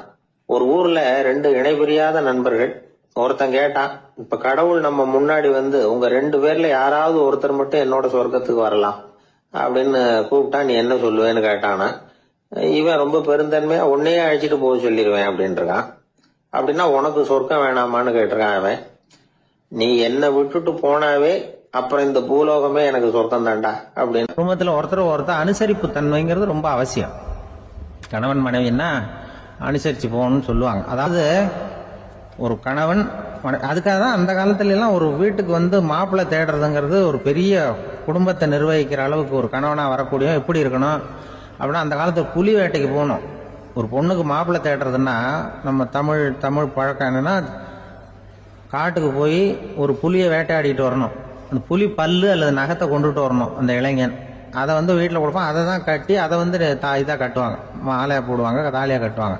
அதாவது வீரம் இருக்கா பையனுக்குன்னு பார்ப்பாங்க. ஒரு பொண்ணு வேணும்னா நீ முதல்ல வீட்டுக்கு பொண்ணு கேட்க போகக்கூடாது, காட்டுக்கு போகணும். போய் புளியை கொண்டு வா, அதுக்கப்புறம் தான் உனக்கு பொண்ணு அப்படின்னு சொல்லுவாங்க. இப்போலாம் ஏன் போறது இல்லைன்னா, இப்போலாம் ஒருத்தனை காட்டுக்கு போய் புலிப்பல் கொண்டு வானா புலி தான் மாப்பிள்ளையா வரும். அதனால தான் இப்போ போறது இல்லை யாரும் காட்டுக்கு. அப்போ பெண்களும் ரொம்ப வீரமா இருந்தாங்க. பெண்கள் மூலம் அந்த காலத்தில் எப்படின்னா, முறத்தாலேயே புலியை துரத்துவாங்களாம். நம்ம பழைய பாட்டுல எல்லாம் பார்த்துருப்பீங்க, முறத்தால புலியை விரட்டினாங்கன்னு வரும் பழைய பாட்டு. அந்த அளவுக்கு பெண்களுக்கு வீரம். இப்போ கல்யாணம் ஆகி இந்த காலத்துல ஒரு கணவனை விரட்டிட்டு வந்தாங்களாம் முறத்தை எடுத்துக்கிட்டு. ஒரு மனைவி அவன் பயந்துட்டு வெளில ஓடி வரான், பின்னாடி முறத்தை எடுத்துட்டு அந்த அம்மா ஓடி வருது. இவனை தனியா பிடிச்சி கொண்டு போய், என்னப்பா இந்த மனைவிட்டு இப்படி பயந்து ஓடி வரையே, முறத்தால துரத்துறா இப்படி வரையே அப்படின்னா, அவன் அப்படியே தடுமாறிட்டு அதெல்லாம் ஒன்றும் இல்லை, அவன் என்ன புலியா நினைக்கிறா அப்படின்னு ஒரு பெருமையா சொல்லிட்டானா. அந்த காலத்துல புலியை தான் முறத்தால விரட்டினாங்க, இப்போ புருஷனை விரட்டுறாங்க அப்படின்னு சொல்லி. அப்படி அந்த காலத்துல கணவனுக்கு ஒரு குடும்பத்தை நிர்வகிக்கிற திறமை இருக்கா, உடல் வலிமை தான் முக்கியம். இப்ப கூட மதுரை பக்கத்துல ஐயாவுக்கு தெரியும், அந்த இளவட்டக்கல்லுன்னு ஒரு ஊருக்கு ஊர் எல்லையில கிடக்கும். ஊர் எல்லையில ஒரு பெரிய கல்லு கிடக்கும். அந்த ஊருக்கு பொண்ணு கேட்க போறவங்க அந்த கல்லை தலைக்கு மேல தூக்கி காட்டணும். அப்படியே தூக்கி தலைக்கு மேல வசதி கீழே போடணும். அந்த வலு இருந்தாதான் நீங்க அந்த ஊருக்குள்ளேயே போகலாம், பொண்ணு கேட்கறது போகலாம். இல்லைன்னா நீ திரும்பி போக வேண்டியதான். அந்த வலிமை இருக்கா மாப்பிள்ளைன்னு பாக்குறாங்க. இளவட்டக்கல்லுன்னு பேரு. அப்ப என்ன பண்ணாங்கன்னா, ஒரு 1000 வருஷத்துக்கு முன்னாடி அந்த கல்லை தலைக்கு மேல தூக்கி கீழே போடுவாங்களாம். ஒரு 500 வருஷத்துக்கு முன்னாடி அப்படி கொஞ்சம் தூரம் இடுப்பு அளவுக்கு தூக்கி கீழே போட்டுக்கிட்டு இருந்திருக்கிறாங்க. அதுக்கப்புறம் ஒரு 100 வருஷத்துக்கு முன்னாடி அப்படி முழங்கால அளவுக்கு அப்படி தூக்கி போட்டா போறோம்னு வச்சிருந்தாங்களாம். இப்ப நான் அந்த ஊருக்கு என் கூட பழனிசாமின்னு ஒருத்தர் இருக்காரு. அவர் போய், உனக்கு எப்படிப்பா இந்த ஊர்ல கல்யாணம் ஆச்சு அப்படின்னா, இப்போலாம் நாங்க தொட்டு கும்பிட்டா போறோம், அதை அசைக்கிறது கூட இல்லை. அப்படி ஆயிட்டுது. ஒரு குடும்பத்தை கணவனா வரப்போறவனுக்கான தகுதி அந்த காலத்தில் அப்படி இருந்துதான். அப்படி கணவன் தேர்ந்தெடுக்கிறது, குடும்ப தலைவனை தேர்ந்தெடுக்கிறது ஒரு பெரிய காரியம். ஒரு பெரிய செல்வந்தர் போட்டி வச்சாராம், ஒரு நீச்சல் குளம், அதுல யார் வேணாலும் குதிச்சு அந்த பக்கம் போய் கரையேறலாம். அந்த நீச்சல் குளத்துல விஷப்பாம்புலாம் கிடக்கு. யாரு துணிஞ்சி அந்த விஷப்பாம்பு இருக்கிற குளத்துல குதிச்சு அந்த பக்கம் போய் கரையேறானோ அவனுக்கு ஒரு 100 ஏக்கர் நிலம் கொடுப்பேன். அது வேண்டான்னா ஒரு 1000 ஆடு கொடுப்பேன். அதுவும் வேண்டான்னா என் பொண்ணை கொடுப்பேன் அப்படின்னு போட்டி வச்சார். அதான் மாப்பிள்ளையை தேர்ந்தெடுக்கிறதுக்கு அவர் ஒரு வழி, நீச்சல் குளத்துல குதிச்சு கரையேறணும். இப்ப அந்த ஊர்ல இருக்கிற இளைஞர்கள்லாம் பாக்குறாங்க அந்த குளத்துல குதிக்கணும்னு. ஆனா குளத்துல ஒரே விஷப்பாம்புலாம் கிடக்கு. என்ன பண்றதுன்னு பார்த்தா யாருமே குதிக்கிறதுக்கு தைரியம் வரல. திடீர்னு ஒருத்தன் துணிஞ்சு குதிச்சான், படபடன்னு அடிச்சுட்டு போய் அந்த பக்கம் கரையேறிட்டான். கரையேறின உடனே பரவாயில்லையே ஒரு ஆள் வந்துட்டான்னு சொல்லி அவனை அந்த இளைஞனை போய் பிடிச்சிட்டு வந்தாங்க. அந்த பெரியவர் கேட்டார், ஏப்பா இவ்வளவு பெரிய விஷப்பாம்பெல்லாம் கிடக்கிற நீச்சல் குளத்துல நீ துணிஞ்சு குதிச்சு கரையேறி இருக்கிற, உனக்கு என்ன 1000 ஏக்கர் நிலம் கொடுத்துறவா 100 ஏக்கர் நிலம் கொடுக்கவா சொல்கிறபடி அப்படின்னா வேண்டாம் சார்ன்றான். ஓஹோ அப்படின்னா ஒரு 1000 ஆடு வேணுமா உனக்கு அப்படின்னா அதுவும் வேண்டாம் சார். ஓ அப்படின்னா என் பொண்ணு வேணுமா அப்படின்னா அதுவும் வேண்டாம் சாருங்கிறான். அப்புறம் எதுக்குடா குதிச்சுன்ட்டு என்ன உனக்கு என்ன தான் வேணும் அப்படின்னு கேட்டிருக்காரு. என்னை எவன் பிடிச்சி தள்ளி விட்டவன்னு தெரியணும் அப்படின்றான். அதுக்காக அவன் பார்த்துருக்கான். அப்படி இருந்தால் தான் துணிச்சல் வரும் இந்த காலத்தில். எதுக்கு இவ்வளவு சங்கடம்லாம் வச்சாங்கன்னா, ஒரு குடும்பத்துக்கு தலைவராக வர வேண்டிய ஒரு ஆள், கணவனாக இருக்க வேண்டியவனுக்கு துணிச்சல் இருக்கா, தைரியம் இருக்கா அப்படிங்கிறது பார்க்கறதுக்காக இப்படிப்பட்ட தேர்வு முறைகள்லாம் வச்சுருந்தாங்க அந்த காலத்துலலாம். இப்போலாம் கல்யாணம் பண்ணுறது ஆளுக்கு நேரில் பார்க்காமலே கூட கல்யாணம் நடக்குது இன்டர்நெட்டில். இப்போ சர்டிஃபிகேட் கேட்குறாங்க, நோய் நொடி இல்லாமல் இருக்காரா பாரு. காட்டுக்கெலாம் போக வேண்டாம், நேராக ஆஸ்பத்திரிக்கு போய் ஒரு சர்டிஃபிகேட் வாங்கிட்டு வா, உனக்கு ஒன்றும் வியாதி இல்லைன்னு ப்ரூவ் பண்ணு, அதுக்கப்புறம் பார்த்துக்கலாம், மற்றதை பேசுவோம் அப்படின்னு சொல்லி அப்படி இருக்குது நிலைமை. அதனால் குடும்பத்தில் அந்த கணவனாக இருக்கிற வேண்டியவனுக்கு பொறுப்பு அதிகம். ஏன்னா எல்லாத்தையும் அனுசரித்து போக வேண்டியதாக வந்தான். இதில் ஒரு பெரிய நீதிபதி இருந்தார் சென்னையில், உண்மையாக நடந்தது. சென்னையில் ரொம்ப காலத்துக்கு முன்னாடி காந்தி இருந்த காலத்தில் சென்னையில் ஒரு நீதிபதி, அவர் ஒரு நாள் நீதி கோர்ட்லாம் விட்டு ரொம்ப கஷ்டப்பட்டு ராத்திரி சும்மா போய் உடனே வீட்டுக்கு வரல. கோர்ட்டினுடைய நடவடிக்கை முடிஞ்சு வீட்டுக்கு வராமல் போய் எங்கெங்கேயோ போய் சுற்றிவிட்டு அந்த நண்பர்களோடு அப்படி உல்லாசமாக அப்படி கொண்டாடிவிட்டு ராத்திரிக்கு வந்திருக்கிறாரு வீட்டுக்கு 1 மணிக்கு. அப்போ அந்த வயசான அம்மா வாசல்லையே காத்துக்கிட்டு இருக்கு. உள்ளே போச்சு நீதிபதி இன்னும் வந்து சேரலேன்னு வாசல்லே நின்றுட்டு இருந்துதான். அப்போ அது வந்த உடனே பலார்னு அரைஞ்சு விட்டாங்களாம் அந்த அம்மா. ஏன்டா அவ்வளோ தூரம் எங்கே போனேன், என்னதான் நீதிபதியாக இருந்தாலும் அவங்களுக்கு உள்ள தானே, பலார்னு அரைஞ்சு விட்டாங்க. உடனே அவர் கலங்கி போய் அழுதாராம். மறுநாள் கேட்டிருக்காங்க அந்த பக்கத்தில் இருந்தவங்க, ஏன் நீ பெரிய நீதிபதி, பெரிய பதவியில் இருக்க, அதனால உன்னை உங்கள் அம்மா அடிச்சிட்டாங்கன்னு அழுதியா அப்படின்னு கேட்டாங்களாம். அப்போ அவர் சொன்னாராம் நீதிபதி, இல்லை நான் இது மாதிரி எங்கள் அம்மா கிட்ட அடிக்கடி அடி வாங்குவேன், எப்போதும் அவங்க அடிக்கிற அடி பலமாக விழும், இப்போ அவங்க அடித்தது எனக்கு வலிக்கவே இல்லை, அந்த அளவுக்கு அவங்களுக்கு வயசாகிட்டுதே, பலம் குறைஞ்சிட்டுதேன்னு நினச்சி அழுதேன் அப்படின்னு இருக்காராம். அதுதான் புள்ள அம்மா பேரில் உள்ள பாசங்கிறது. இதே போல் நான் சொன்னது மாதிரி முன்னாடி இவர் ஒரு இறைநேச செல்வர் ஒருத்தர் இருந்தார். ஒரு அம்மா எனக்கு அப்பா தண்ணி கொடுப்பா அப்படின்றது படுக்கையில் இருந்த அம்மா. இவர் ஏதோ படிச்சுக்கிட்டு இருந்தவர், ஒரு சின்ன இளைஞர், உடனே ஓடி போய் ஒரு குவளையில் தண்ணி எடுத்துகிட்டு போய் அம்மாவுக்கு முன்னாடி நிற்கிறார். முன்ன அந்த அம்மா அதுக்குள்ளே தூங்கி போச்சு. இவர் அந்த தண்ணியை வச்சுக்கிட்டு அவர் பாட்டு நிற்கிறாரு. விடிஞ்சு போச்சு. விடிகிற சமயத்தில் அந்த அம்மா முடிச்சு பார்க்குது, பையன் தண்ணியோட கையில் வச்சுட்டு நிற்கிறார். ஏம்மா என்னப்பா நீ ராத்திரி பூரா தண்ணியோட நின்றுட்டு இருக்கிறியா எனக்கா அப்படின்னு. அப்பா அவர் சொன்னார், ஆமாம்மா ராத்திரி தண்ணி தாகமாக இருக்குன்னு கேட்டீங்க, உடனே தண்ணி கொண்டு வந்துட்டேன். ஓடி வந்து பார்க்கும்பொழுது நீங்கள் தூங்கிக்கிட்டு இருந்தீங்க. தூங்கிட்டு இருக்கும்பொழுது உங்களை எழுப்ப வேண்டாம், தூக்கத்தை கெடுக்க வேண்டாம்னு நான் நினச்சேன், அதனால் எழுப்பலை. தூக்கம் முழிக்கிற சமயத்தில் உடனே தாகமாக இருக்கும், தண்ணி குடிக்கணும்னு ஆசைப்படுவீங்க, அதனால தண்ணியை பக்கத்திலே வச்சுட்டு நிற்கிறேன் அப்படின்னு அந்த இளைஞர் சொன்னாராம். அப்படியே கட்டி பிடிச்சிட்டு நீ பிற்காலத்தில் பெரிய அறிஞராக வருவேன்னு சொல்லி அந்த அம்மா வரணும்னு சொல்லி இறைவனை வேண்டாங்களாம். அவர் தான் இஸ்லாமிய மார்க்கத்தில், தீன் மார்க்கத்தில் பெரிய ஆளானது. அதாவது ஷர்புதீன் யாஹ்யான்னு ஒருத்தர், அவர் பெரிய இஸ்லாமிய பேரறிஞராக வந்தார். இப்படி அம்மா பேரில் பாசமாக உள்ளவங்கலாம் இருந்தாங்க நிறையா. அப்படி அந்த குடும்பத்தில் அந்த பாசம் நேசம் எவ்வளவு இருக்கோ அவ்வளவுக்கு அவர்கள் உயர்வார்கள்ங்கிறது தான் நம்முடைய பெரிய இதெல்லாம் பெரியவங்கள்லாம் சொல்லியிருக்கிறது அதுதான். அதனால தான் அந்த கணவனுடைய பங்கு என்ன, மனைவியினுடைய பங்கு என்ன, பிள்ளைகளுடைய பங்கு என்னங்கிறத பற்றி ரொம்ப விவரமாக சொல்கிறதுக்காக தான் அதை பற்றி நாம் சிந்திக்க வேண்டிய நேரம் இதுங்கிறதுனால தான். கணவனுக்கு இது வந்துடக்கூடாது, அதாவது கோபம் வரக்கூடாது, நிதானம் வேணும் அப்படின்லாம் சொல்லுவாங்க. நிதானம், கணவன் கோபப்படக்கூடாதுமா. அதுக்கு நாங்கள் கோபம், மனுஷனுக்கு சினம் தவிர்த்தல்னு பயிற்சியெல்லாம் கொடுக்குறாங்க. இப்போ மனுஷன் கோபப்படாமல் இருக்கணும், போகணும் வரணும், அதுக்கு சொல்லுவோம் நாங்கள். சும்மா கதை ரூபமாக சொல்கிறது. அங்கே வேதாத்திரி மகரிஷின்னு இருக்காரு, அவர் இதில் சினம் தவிர்த்தல்னு பயிற்சியை கொடுப்பாங்க. குடும்ப தலைவர்கள் பெரியவங்கள்லாம் அந்த பயிற்சியை எடுத்துக்கணும். என்ன கூப்பிட்டாங்க ஒரு தரம், சினம் தவிர்த்தல்னு ஒரு பயிற்சி கொடுக்குறோம், அதில் நீ பேசுன்னாங்க. நான் சொன்னேன், நான் பயிற்சிக்கு வேணா வரேன், என்னை பேச வேண்டாம் சார், நான் பயிற்சி கற்றுக்கிறேன். இல்லை நீ அதெல்லாம் பயிற்சி நாங்கள் கொடுக்குறோம், நீ உனக்கு என்ன தெரியுமோ சொல்லு, மனுஷன் கோவப்படாமல் இருக்கணும், அதுக்கு ஏதாவது வழி சொல்லிட்டு போ அப்படின்னு கூப்பிட்டாங்க. சரின்ட்டு போனேன். அங்கே போய் நான் சொன்னேன், இது மாதிரி எனக்கு தெரிஞ்சது ஒரு கதை மாதிரி சொன்னேன்.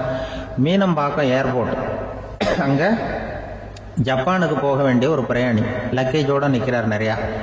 இதை வாங்கி பிளேனில் ஏற்றக்கூடிய ஒரு தொழிலாளி அவர்கிட்ட ஒரு சண்டை போடுறார், அடிக்க போகிறார், திட்டுறாரு, கண்ணாமலான்னு திட்டுறாரு. அவர் இதை ஒருத்தர் பார்த்துக்கிட்டே இருக்கார்.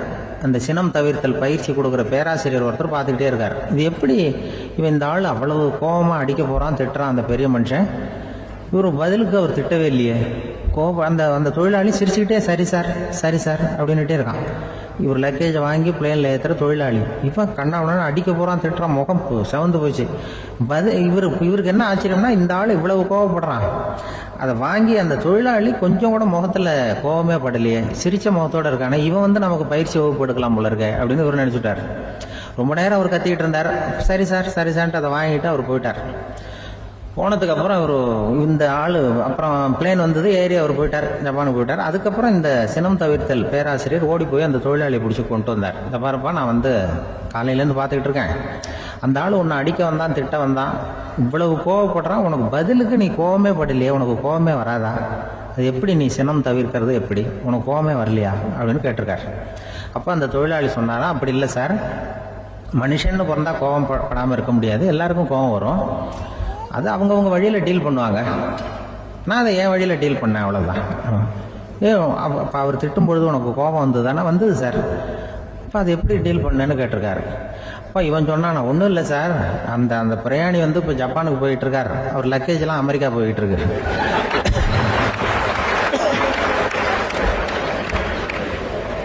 இதுக்கு நாம எதுக்கு சார் அனாவசியமாக அவன்கிட்ட போய் சண்டை போட்டுக்கிட்டேன், அப்படி மாற்றி ஏற்றி விட்டா அவன் போய் பார்த்துக்கிறான் எங்கேயாவது. அதுதான் நான் சினம் தவிர்க்கிற வழி அப்படின்னு சொன்னாரான். உடனே இதை தான் எனக்கு தெரிஞ்சது கோபம் வராமல் இருக்கிறதுன்னு அங்கே பேசினேன் அந்த கூட்டத்தில். அதுக்கப்புறம் இன்ன வரைக்கும் அவங்க கூப்பிடுறதே இல்லை என்ன. ஏன்னா நாங்கள் முறையாக ஒருத்தன் கோவப்படாமல் இருக்கிறதுக்கு என்ன வழின்னு சொல்லி கொடுத்துட்டு இருக்கிறோம். நீ இப்படி பண்ணுறியப்பா அப்படின்னு சொல்லி ஒரு அம்மா சொல்லுது. அதாவது கணவன் மனைவியாக இருந்துட்டு அப்புறம் விவாகரத்து வாங்கிட்டு அதுக்கப்புறம் அந்த அம்மா பேசுகிறத நேற்று தொலைக்காட்சியில் போட்டாங்க. அது என்ன சொல்லுதுன்னா, நாங்கள் கணவனும் மனைவியாக இருக்கிறப்போ எங்களுக்குள்ளே சண்டை வந்துக்கிட்டு இருந்தது, இப்போ விவாகரத்து வாங்கிட்டு இப்போ நண்பர்களாக இருக்கிறோம், இப்போ சண்டையே வர்றதில்லை எங்களுக்குள்ள. அப்படி பாருங்கள், கணவன் மனைவியாக இருந்தப்போ சண்டை வந்து தான், விவாகரத்து வாங்கினது மறுபடியும் நாங்கள் நல்லபடியாக தான் இருக்கிறோம், ஒன்றும் எங்களுக்கு சண்டை வரல. அப்படி இருக்குது இப்போ காலம் போய்கிட்டு இருக்கு. நேற்று அப்படி ஒரு இது என் கூட வேலை பார்க்குறப்போ ஒரு அம்மா இருந்தாங்க. அவங்க எப்போதும் அவங்க வீட்டுக்காரர் படத்தையே வச்சுருப்பாங்க, கையில் பத்திரமா வச்சுருப்பாங்க. அவ்வளவு மரியாதை மதிப்புன்னு சொல்லி நாங்கள்லாம் அவங்கள பெருசாக நினைப்போம். இது எதுக்குமா அவங்க வீட்டுக்காரர் படத்தை பத்திரமா இல்லை கையிலேயே வச்சுருக்கீங்களே, ஆஃபீஸுக்கெல்லாம் எடுத்துகிட்டு வச்சு அடிக்கடி எடுத்து பார்த்துக்குவாங்க. அவ்வளவு பிரியமா அவங்க வீட்டுக்காரர் இல்லை. ஆமாம், எனக்கு ஏதாவது பிரச்சனை வந்துட்டுதுன்னா உடனே எங்கள் வீட்டுக்காரர் படத்தை எடுத்து பார்ப்பேன். பரவாயில்லையே இப்படி ஒரு இதா? ஆமாம், இதை பார்த்துட்டு நினச்சிக்குவேன், இதை விட பிரச்சனை வேற என்ன இருந்துட போகுது உலகத்தில் அப்படின்னு நினச்சிக்குவேன். உடனே எனக்கு எல்லாம் போயிடும் அப்படின்ட்டு தான். அப்படி ஒரு அம்மா இருந்தாங்க, இப்போ இருக்காங்க, வேலை பார்த்துக்கிட்டு இருக்காங்க. அப்படிலாம் இங்கே இருக்கிற தாய்மார்கள் பெண்கள் யாராவது அப்படி கூட பண்ணலாம். யாரா எப்போதுமே உங்கள் வீட்டுக்காரர் படத்தை கையில் வச்சுக்கோங்க. அது ஒரு யோசனை, குடும்பம் குதூகலமாக இருக்கிறதுக்கு அது ஒரு யோசனை. அதே மாதிரி இவங்களும் அவங்க படத்தை வச்சுக்கலாம், வச்சுக்கிட்டு பிரச்சனை வரும்போது பார்த்துக்கணும், இதை விட நமக்கு என்ன வந்துட போகுது பெருசா அப்படின்னு. அப்படி தான் இருக்கணும். குடும்பம் நல்லபடியாக இருக்கணும்னா அதுக்கு இப்போ சொல்லுவாங்க, கடவுளே ஒரு ஒரு வீட்டு கணவன் வீட்டு தலைவர் கனவுல வந்தாராம். கடவுள் இது மாதிரி உன்னை விட்டுட்டு உங்கள் குடும்பத்தை உன்னையெல்லாம் விட்டுட்டு போக போகிறேன்னா, அதனால் ஏதாவது வரம் வேணும்னா கேட்டு போய் வாங்கிக்கோ அப்படின்னு கடவுள் சொன்னாராம் இந்த குடும்ப தலைவர்கிட்ட. அவருக்கு என்ன கேட்குறதுன்னு புரியல. கடவுள் விட்டுட்டு போகிறேங்கிறாரு, ஏதாவது வரம் கேட்டுக்கோ அப்படின்னு. நம்ம என்ன பண்ணுறது, என்ன கேட்குறதுன்னு ஒன்றும் புரியல, குழம்பிக்கிட்டு இருந்தான் அந்த ஆள் கனவுல. இப்போ கடவுள் சொன்னாரா, சரி நீ ரொம்ப குழப்பமாக இருக்க, நாளைக்கு மறுபடியும் உன் கனவுல வரேன், அதுக்குள்ளே நீ முடிவு பண்ணி வை, உனக்கு என்ன வரம் வேணுமோ கேட்டு வாங்கிக்கோ, உனக்கு வரம் கொடுத்துட்டு நான் போயிடுறேன், உன்னை விட்டுட்டு போகிறதா நான் முடிவு பண்ணிட்டேன் அப்படின்ட்டுருக்காரு கடவுள். சரி ஒரு நாள் அவகாசம் கொடுங்க, நாளைக்கு நான் அதுக்குள்ளே முடிவு பண்ணி வைக்கிறேன்ட்டு அவர் வந்தார். மறுநாள் மூழ்கிக்கிட்டு மனைவி மகன் மக்கள் எல்லாரையும் கூப்பிட்டார், குடும்பத்தில் எல்லாரையும். அப்படி வாங்க, இது மாதிரி நேற்று கனவுல வந்தார் கடவுள், நம்மளை விட்டுட்டு போக போகிறாராம், என்ன வரம் வேணும்னு கேட்டு வாங்கிங்கோ அப்படின்னு போய் சொல்லிட்டார். என்ன கேட்கறதுன்னா அப்படின்னு அந்த கணவன் கேட்குறான். இந்த மனைவி சொல்கிறாங்க, என் உடம்பு பூரா நகையாக இருக்கணும் அப்படின்னு கேள் அப்படின்ட்டுருக்கு. அதுக்குள்ள அந்த ஒரு பொண்ணு ஓடி அப்படிலாம் கேட்காதப்பா கடவுள்கிட்ட, இப்போ இருக்கிற சொத்து எவ்வளோ இருக்கோ அதுபோல் இன்னொரு பங்கு வேணும்னு கேள் அப்படின்னு. அந்த பையன் அவன் வேற சொன்னான், அவன் அது நமக்கு இது போல் ஒரு 10 பங்காவது வேணும், 2 பங்களா கார் வேணும் அப்படின்னு அவன் ஒரு லிஸ்ட்டை கொடுத்தான். இவர் என்ன கேட்கறதுன்னு முடிவு பண்றதுக்குள்ள அங்க வேலை செய்யற அம்மா, ஒரு வயசான அம்மா வந்திருக்கு. வேலை செய்யற அம்மா அது சொல்லிச்சான் இவர்கிட்ட, தப்பாரு கடவுள்கிட்ட அப்படிலாம் கேட்காதப்பா, நாளைக்கு வரும்பொழுது என்ன வர வேணும்னா எங்க குடும்பத்துல எல்லாரும் அன்பா இருக்கணும், பாசமா இருக்கணும்னு கேட்டு வாங்கிக்கோ. வரத்தை அன்பு பாசம் குடும்பத்துல எப்போதும் நிலவணும்னு கேட்டு வாங்கிக்கோ, வேற எல்லாம் நம்ம பார்த்துக்கலான்னு அந்த பெரியம்மா சொல்லிச்சான். மறுநாள் அதே மாதிரி படுத்து தூங்கினாரு. கடவுள் கனவுல வந்தார். வந்து கேட்கும்பொழுது இவர் சொன்னாராம், ஐயா எனக்கு எங்கள் குடும்பத்தில் நாங்கள் கணவன் மனைவி புள்ள குட்டி எல்லாம் பாசமாக இருக்கணும், அன்பாக இருக்கணும், இதுதான் எங்களுக்கு வர வேணும் அப்படின்னு கேட்டாராம். இவர் கேட்டதும் கடவுள் தலையை சொரிய ஆரம்பிச்சிட்டாராம்.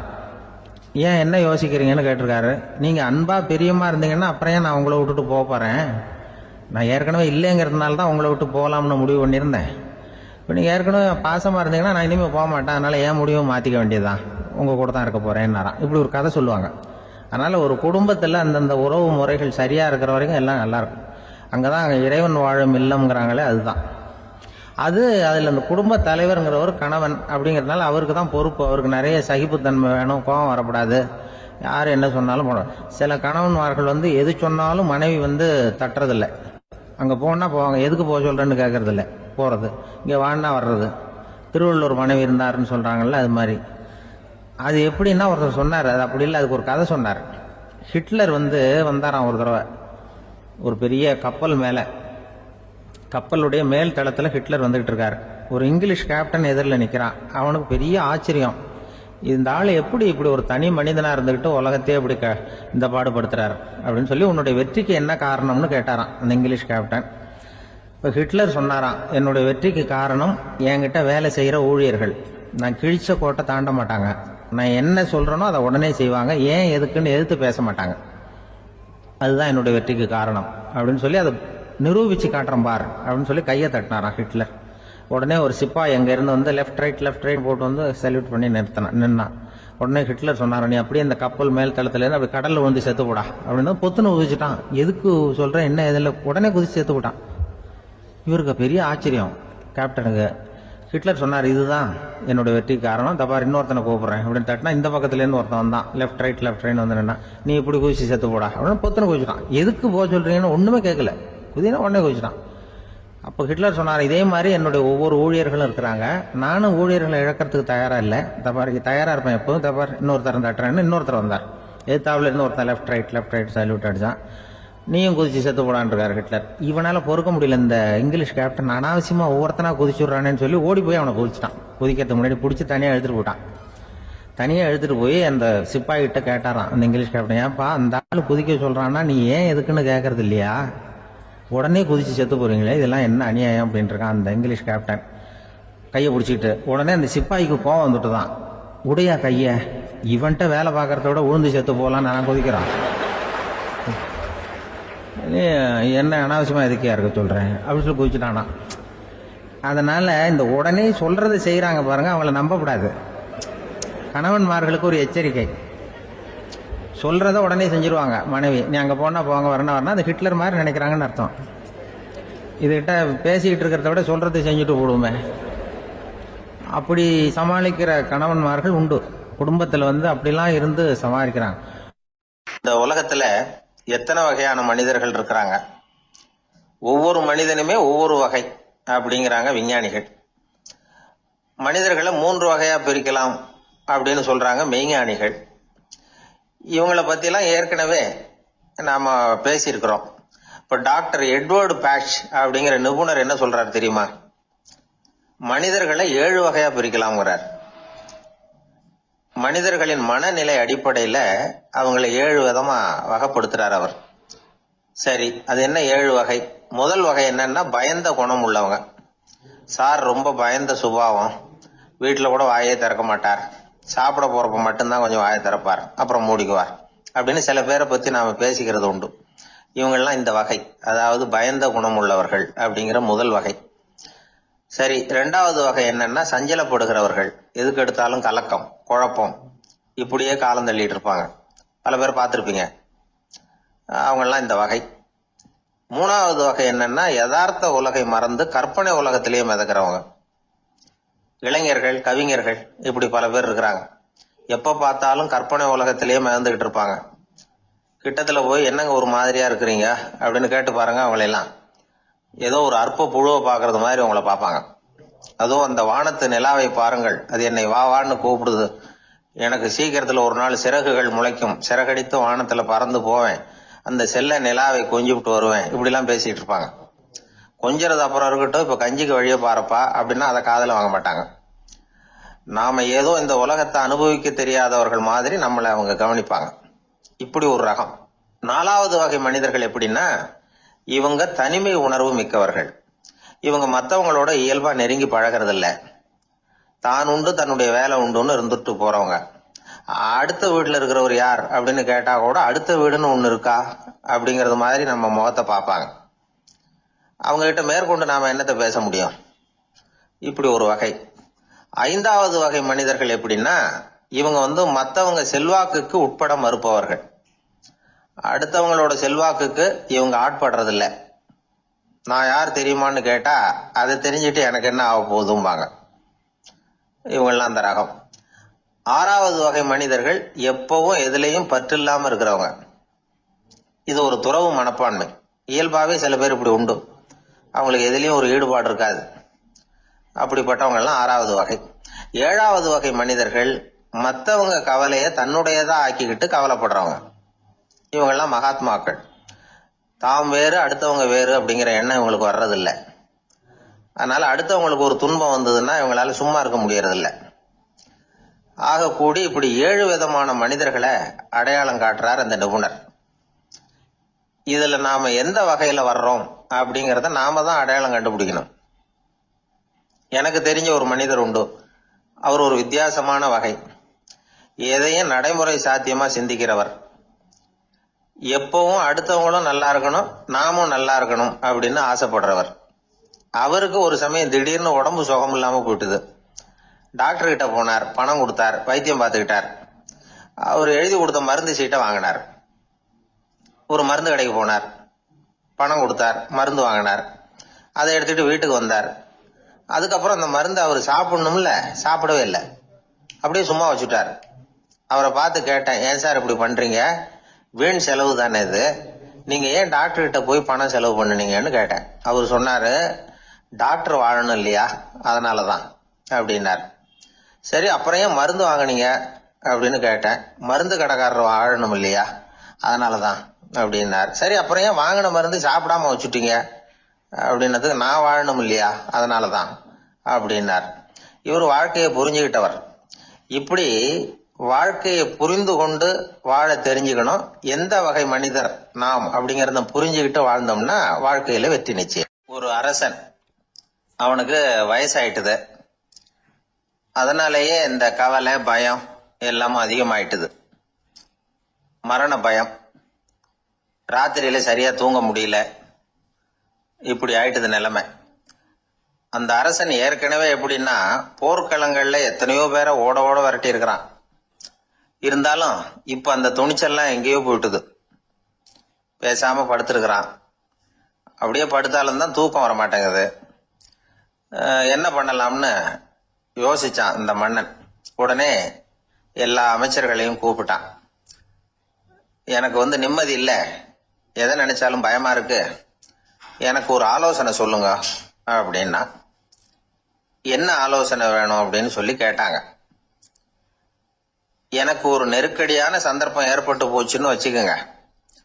அந்த நேரத்துல நீங்க யாருமே என் பக்கத்துல இல்ல ஆலோசனை சொல்றதுக்கு அப்படின்னா, அந்த சமயத்துல எனக்கு உபயோகப்படுற மாதிரி ஒரு வாசகம், பொன்மொழி ஏதாவது சொல்லுங்க. அத நான் என்னுடைய வைர மோதிரத்துக்கு அடியில பதிச்சு வச்சுக்கிறேன் அப்படின்னார். தேவைப்படுறப்ப உதவும் அப்படிங்கறதுனால. அவர் போட்டிருந்த மோதிரமும் அதுக்கு தகுந்த மாதிரியே திறந்து மூடுறது மாதிரி அமைஞ்சிருந்தது. ஏதாவது வாசகம் எழுதுனா உள்ள வச்சுக்கலாம், அதுக்கான வசதி அதுல இருந்தது. அமைச்சர்கள்லாம் யோசனை பண்ணாங்க, இது மாதிரி ராஜா கேட்கிறாரே, என்ன வாசகம், அதாவது பொன்மொழி சொல்லலாம் அப்படின்னு எல்லாரும் யோசனை பண்ணாங்க. ஒருத்தருக்குமே சரியா தோணல, ஒரே குழப்பமா இருந்தது. ஏன்னா நெருக்கடியான சமயத்துல உபயோகப்படுறது மாதிரி ஒரு பொன்மொழி வேணும்னு சொல்லியிருக்கிறார். அப்படி இப்படி யோசிச்சு பார்த்தா ஒண்ணுமே தோணல. எல்லாரும் குழம்பிக்கிட்டு இருந்த நேரத்துல ஒரு பெரியவர் அந்த பக்கமா வந்தார். அவர் சொன்னார், நான் வேணும்னா அதுக்கு பொருத்தமா ஒரு வாக்கியம் சொல்றேன், ஆனா ஒரு நிபந்தனை. அதை யாரும் ரொம்ப ஆர்வம் காரணமா அவசரப்பட்டு படிச்சிடக்கூடாது. அதை ரகசியமா அந்த மோதிரத்துக்குள்ள எழுதி வச்சுக்கணும். எப்பவாவது இக்கட்ல மாட்டிக்கிற சமயத்துல மட்டும் வேற வழியே இல்லை அப்படிங்கிற நிலைமையில மட்டும்தான் அதை திறந்து பார்க்கணும். அப்படி நீங்க இருக்கிறதா இருந்தா நான் அதை சொல்றேன் அப்படின்னாரு அந்த பெரியவர். சரின்னு ஒத்துக்கிட்டாங்க எல்லாரும். அதே மாதிரி அவர் ஒரு வாக்கியத்தை சொன்னார். அவர் சொன்ன வாக்கியத்தை ரகசியமா மோதிரத்துக்குள்ள பதிச்சு மூடியாச்சு. ராஜா அதை விரல்ல மாட்டிக்கிட்டார். கொஞ்ச நாள் ஆச்சு. அந்த ராஜாவுக்கு ஒரு சோதனை வந்தது. என்ன சோதனைன்னா, அடுத்த நாட்டு மன்னன் படையெடுத்துட்டு வந்துட்டான். அவன் இவர்கிட்ட ஏற்கனவே தோத்து போனவன், ஒரு வெறியில வந்திருக்கிறான். தோற்று போனவன் மறுபடியும் சண்டைக்கு வந்தா எப்படி வருவானோ அப்படி வர்றான். ஒரு வெறியில வந்தா ஜெயிச்சுட்டான். என்னாச்சு, இவரோட நிலைமைன்னா நாட்டை இழந்துட்டார், எல்லாத்தையும் இழந்துட்டார். கடைசியா ஒரு அடிபட்ட குதிரையில ஏறி தப்பிச்சு போயிட்டார், வேற வழி இல்லைன்னு. பின்னாடி துரத்திக்கிட்டு வராங்க. இவர் ஒரு மலை உச்சிக்கு போயிட்டார். அதுக்கும் அப்பால போக முடியாது, ஏன்னா அந்த பக்கம் பயங்கர பள்ளம். உல்லாச பயணிகள் கண்டு கழிக்கிற இடம் அது. ஆனா இவருக்கு அது சாவு பயணத்தின் வாசல், திரும்பவும் முடியாது.